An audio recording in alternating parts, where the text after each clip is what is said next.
Hey guys, what's up? My name's Lizzie, and I love to share with you some things about my life.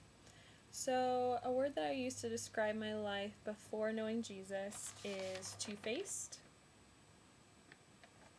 I would use that to describe me because I grew up in a Christian home, and on the outside, things looked pretty good. It looked like I was a good person, and I knew what I was talking about in terms of Christianity.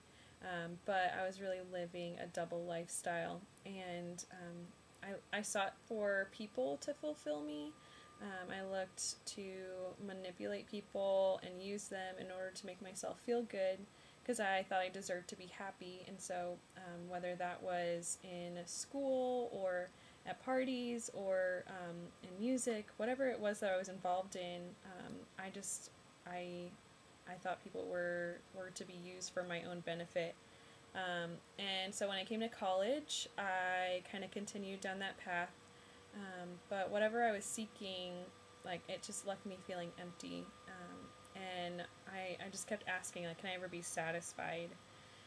So at the end of my first semester, my mom passed away, and that caused me really to, like, wrestle with life's big questions, like what matters in the world, and ultimately I had to make a decision if I was going to trust and surrender my life to the God that I talked a lot about, or if I was going to turn my back on him.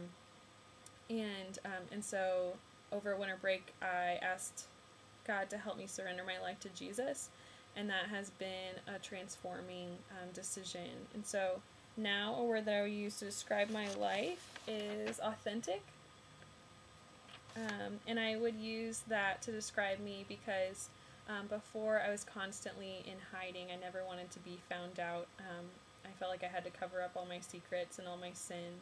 And now after getting to know Jesus and seeing that, like, he died on the cross and suffered immensely and rose again from the dead so that I can be free from those things, that I don't have to live in hiding. I don't have to hide who I am and the hard things that I go through. I can share my struggles with people, and I can live an authentic life, so that other people can see, like, oh, wow, she's not perfect. Like, that girl doesn't always have it all together.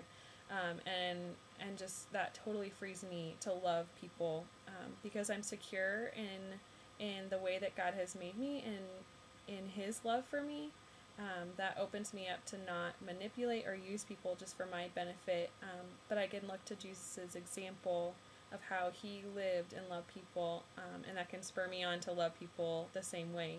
And I'm not perfect. I didn't change overnight. But the more I saw who Jesus was, and I allowed that to kind of infiltrate my life, the more I'm seeing that I can love people the same way that he did. So thanks for listening to my story.